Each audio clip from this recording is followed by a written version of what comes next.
श्रीमद् भगवद गीता अष्टदशो अध्याय अर्थात 18वां अध्याय। तो ये सबसे अंतिम अध्याय है, इसे ध्यान से सुनिए। अर्जुन बोले, हे महाबाहो, हे अंतर्यामी, हे वासुदेव, मैं संन्यास और त्याग के तत्व को पृथक पृथक जानना चाहता हूँ।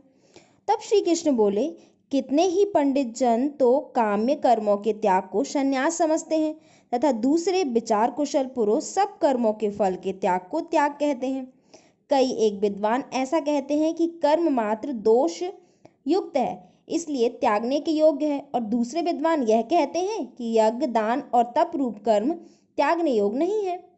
हे पुरुषश्रेष्ठ अर्जुन, संन्यास और त्याग इन दोनों में से पहले त्याग के विषय में तो मेरा निश्चय सुन, क्योंकि त्याग सात्विक, राजस और तामस भेद से 3 प्रकार का कहा गया है। यज्ञ, दान और तप रूप कर्म त्याग करने के योग्य नहीं है, बल्कि वह तो अवश्य कर्तव्य है, क्योंकि यज्ञ, दान और तप ये तीनों ही कर्म बुद्धिमान पुरुषों को पवित्र करने वाले हैं।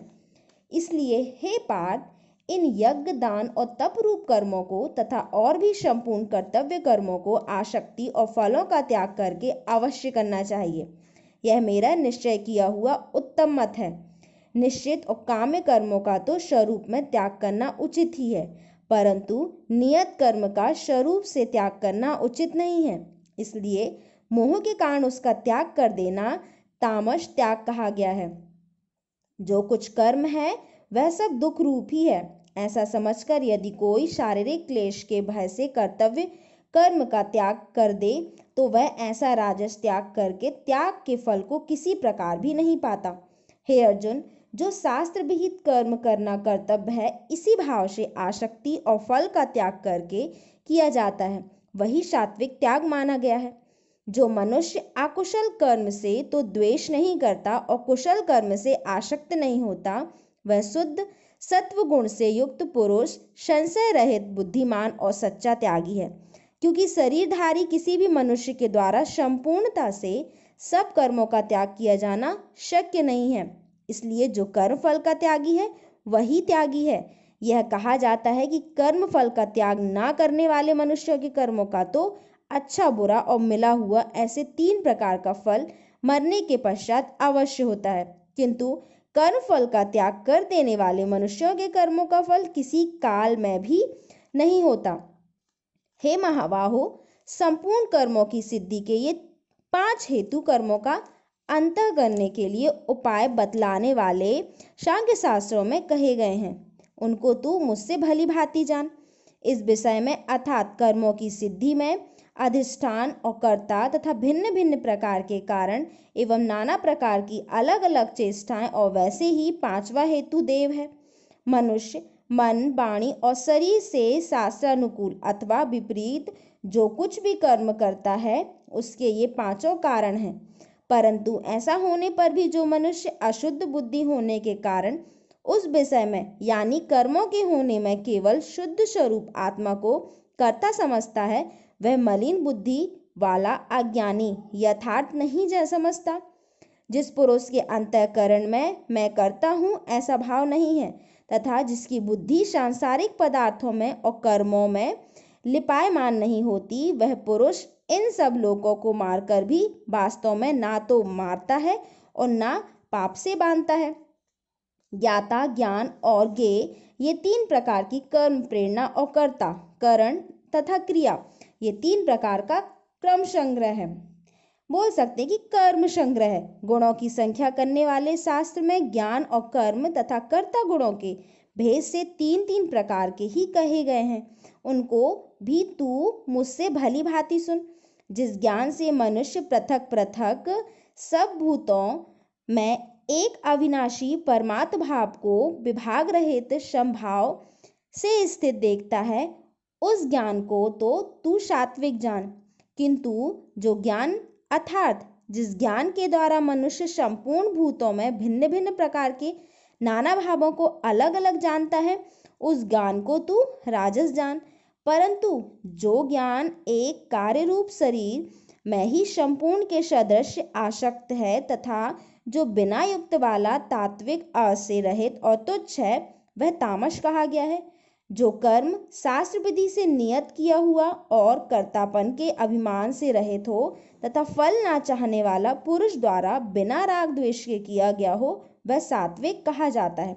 परंतु जो कर्म बहुत परिश्रम से युक्त होता है तथा भोगों को चाहने वाला पुरुष द्वारा या यह अहंकार युक्त पुरुष द्वारा किया जाता है वह कर्म राजस कहा गया है।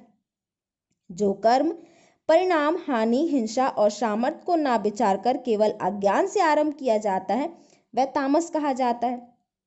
जो कर्ता संग रहित, अहंकार के वचन ना बोलने वाला, धैर्य और उत्साह से युक्त तथा कार्य के सिद्ध होने और ना होने में हर्ष शोक आदि विकारों से रहित है वह सात्विक कहा जाता है। जो कर्ता आसक्ति से युक्त कर्मों के फल को चाहने वाला और लोभी है तथा दूसरों को कष्ट देने के स्वभाव वाला, अशुद्धाचारी और हर्ष शोक से लिप्त है वह राजस कहा गया है। जो कर्ता आयुक्त, शिक्षा से रहित, घमंडी, धूर्त और दूसरों की जीविका का नाश करने वाला तथा शोक करने वाला, आलसी और दीर्घसूत्री है वह तामस कहा जाता है। हे धनंजय, अब तू बुद्धि का और धृति का भी गुणों के अनुसार 3 प्रकार का भेद मेरे द्वारा संपूर्णता से विभाग पूर्वक कहा जाने वाला सुन। हे पार्थ, जो बुद्धि प्रवृत्ति मार्ग और निवृत्ति मार्ग को, कर्तव्य और अकर्तव्य को, भय और भय को तथा बंधन और मोक्ष को यथार्थ जानती है वह बुद्धि सात्विकी है। हे पार्थ, मनुष्य जिस बुद्धि के द्वारा धर्म और अधर्म को तथा कर्तव्य और अकर्तव्य को भी यथार्थ नहीं जानता वह बुद्धि राजसी है। हे अर्जुन, जो तमोगुण से घिरी हुई बुद्धि अधर्म को भी यह धर्म है ऐसा मान लेती है तथा इसी प्रकार अन्य संपूर्ण पदार्थों को भी विपरीत मान लेती है वह बुद्धि तामसी है। हे पार्थ, जिस अव्यभिचारी धारण शक्ति से मनुष्य ध्यान योग के द्वारा मन, प्राण और इंद्रियों की क्रियाओं को धारण करता है वह धृति सात्विकी है। परंतु हे प्रथापुत्र अर्जुन, फल की इच्छा वाला मनुष्य जिस धारण शक्ति के द्वारा अत्यंत आसक्ति से धर्म, अर्थ और कामों को धारण करता है वह धारण शक्ति राजसी है। हे पार्थ, दुष्ट बुद्धि वाला मनुष्य जिस धारण शक्ति के द्वारा निद्रा, भय, चिंता और दुख को तथा उन्मत्तादों को भी नहीं छोड़ता अर्थात धारण किए रहता है वह धारण शक्ति तामसी है। हे भरत श्रेष्ठ, अब 3 प्रकार के सुख को भी तू मुझसे सुन। जिस सुख में साधक मनुष्य भजन, ध्यान और सेवा के अभ्यास से रमण करता है और जिससे दुखों के अंत को प्राप्त होता है, जो ऐसा सुख है वह आरंभ काल में यद्यपि विषक के तुल्य प्रतीत होता है परंतु परिणाम में अमृत के तुल्य है। इसलिए वह परमात्म विषयक बुद्धि के प्रसाद से उत्पन्न होने वाला सुख सात्विक कहा गया है। जो सुख विषय और इंद्रियों के संयोग से होता है वह पहले भोग काल में अमृत के तुल्य प्रतीत होने पर भी परिणाम में विषय के तुल्य है, इसलिए वह सुख राजस कहा गया है। जो सुख भोग काल में तथा परिणाम में भी आत्मा को मोहित करने वाला है वह निद्रा, आलस्य और प्रमाद से उत्पन्न सुख तामस कहा गया है। पृथ्वी में या आकाश में अथवा देवताओं में तथा इनके सिवा और कहीं भी ऐसा कोई भी सत्व नहीं है जो प्रकृति से उत्पन्न इन तीनों गुणों से रहित हो। हे परम तप, ब्राह्मण, क्षत्रिय और वैश्यों के तथा शूद्रों के कर्म स्वभाव से उत्पन्न गुणों द्वारा विभक्त किए गए हैं। अतः अंतःकरण का निग्रह करना, इंद्रियों का दमन करना, धर्म पालन के लिए कष्ट सहना, बाहर भीतर से शुद्ध रहना, दूसरों के अपराधों को क्षमा करना, मन, इंद्रिय और शरीर को सरल रखना, वेद शास्त्र, ईश्वर और परलोक आदि में श्रद्धा रखना, वेद शास्त्रों का अध्ययन अध्यापन करना और परमात्मा के तत्व का अनुभव करना, ये सब के सभी ब्राह्मण के स्वाभाविक कर्म हैं। सूरवीरता, तेज, धैर्य, चतुरता और युद्ध में ना भागना, दान देना तथा स्वामी भाव, ये सब के सब ही क्षत्रिय के स्वाभाविक कर्म हैं।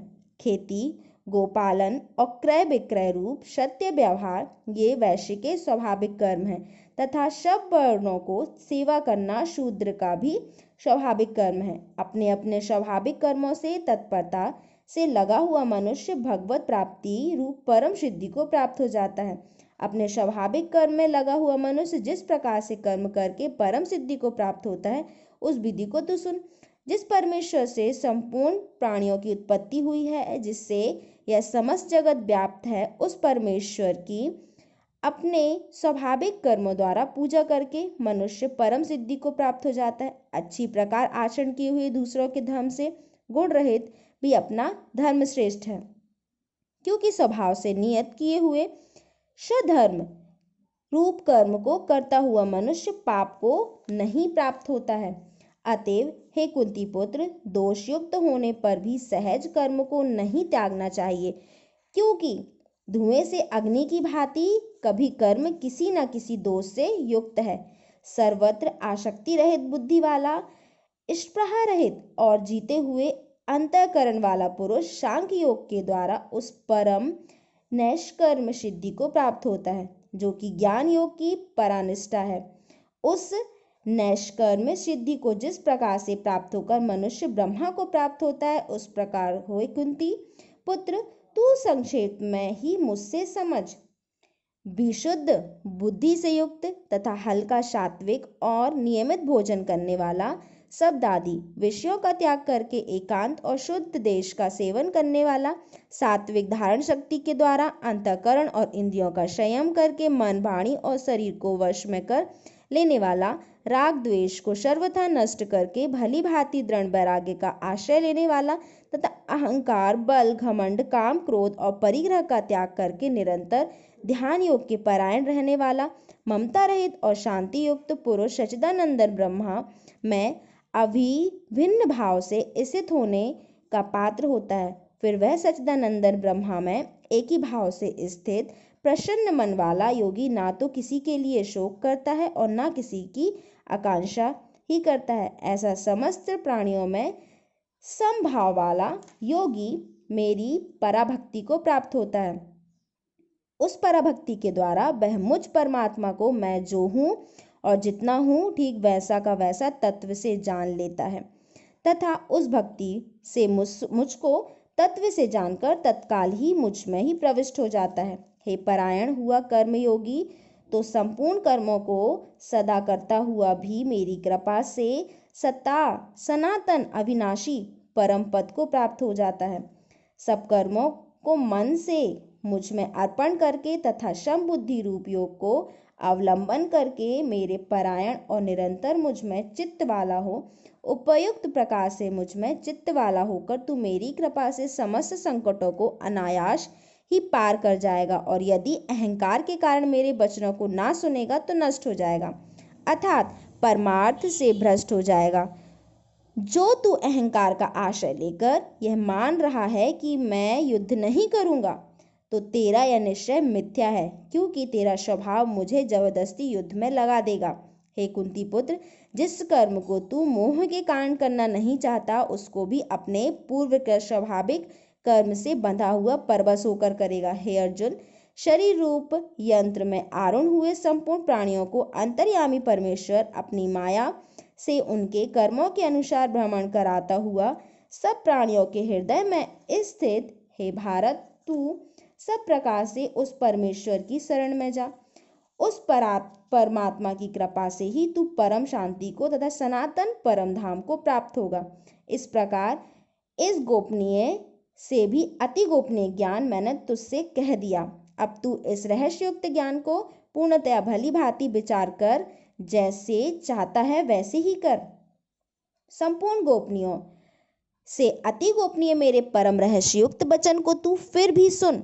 तू मेरा अतिशय प्रिय है, इससे यह परम हितकारक वचन मैं तुझसे कहूँगा। हे अर्जुन, तू मुझ में मन वाला हो, मेरा भक्तवन, मेरा पूजन करने वाला हो और मुझको प्रणाम कर। ऐसा करने से तू मुझे ही प्राप्त होगा, यह मैं तुझसे सत्य प्रतिज्ञा करता हूँ, क्योंकि तू मेरा अत्यंत प्रिय है। संपूर्ण धर्मों को अर्थात संपूर्ण कर्तव्य कर्मों को मुझ में त्याग कर तू केवल एक मुझ सर्वशक्तिमान सर्वाधार परमेश्वर की ही शरण में आ जा। मैं तुझे संपूर्ण पापों से मुक्त कर दूंगा, तू शोक मत कर। तुझे यह गीता रूप रहस्यमय उपदेश किसी भी काल में ना तो तप रहित मनुष्य से कहना चाहिए और ना भक्ति रहित से और ना बिना सुनने की इच्छा वाले से ही कहना चाहिए, तथा जो मुझ में दोष दृष्टि रखता है उससे तो कभी भी नहीं करना चाहिए। जो पुरुष मुझ में परम प्रेम करके इस परम रहस्ययुक्त गीता शास्त्र को मेरे भक्तों से कहेगा वह मुझको ही प्राप्त होगा, इसमें कोई संदेह नहीं। उससे बढ़कर मेरा प्रिय कार्य करने वाला मनुष्यों में कोई भी नहीं, तथा पृथ्वी भर में उससे बढ़कर मेरा प्रिय दूसरा कोई भविष्य में होगा ही नहीं। जो पुरुष इस धर्ममय हम दोनों के संवाद रूप गीता शास्त्र को पढ़ेगा उसके द्वारा भी मैं ज्ञान यज्ञ से पूजित हो जाऊंगा, ऐसा मेरा मत है। जो मनुष्य श्रद्धा युक्त दोष दृष्टि से रहित होकर इस गीता शास्त्र का श्रवण भी करेगा वह भी पापों से मुक्त होकर उत्तम कर्म करने वालों के श्रेष्ठ लोगों को प्राप्त होगा। हे पार्थ, क्या इस गीता शास्त्र को तूने एकाग्रचित्त से श्रवण किया?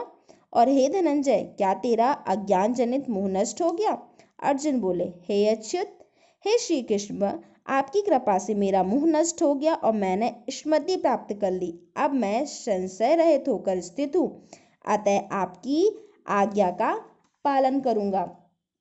संजय बोले, इस प्रकार मैंने श्री वासुदेव के और महात्मा अर्जुन के इस अद्भुत रहस्ययुक्त रोमांचकारक संवाद को सुना। श्री व्यास जी की कृपा से दिव्य दृष्टि पाकर मैंने इस परम गोपनीय योग को अर्जुन के प्रति कहते हुए स्वयं योगेश्वर भगवान श्री कृष्ण से प्रत्यक्ष सुना। हे राजन, भगवान श्री कृष्ण और अर्जुन के इस रहस्ययुक्त कल्याणकारक और अद्भुत संवाद को पुनः पुनः स्मरण करके मैं बार बार हर्षित हो रहा हूँ। हे राजन, श्री हरि के इस अत्यंत विलक्षण रूप को भी पुनः पुनः स्मरण करके मेरे चित्त में महान आशय होता है और मैं बार बार हर्षित हो रहा हूँ। हे राजन, जहाँ योगेश्वर भगवान श्री कृष्ण के और जहाँ गांडीव धनुषधारी अर्जुन है वहीं पर श्री विजय विभूति और अचल नीति है, ऐसा मेरा मत है। इस प्रकार गीता शास्त्र का भगवद गीता का अंतिम अध्याय अर्थात 18वां अध्याय समाप्त होता है।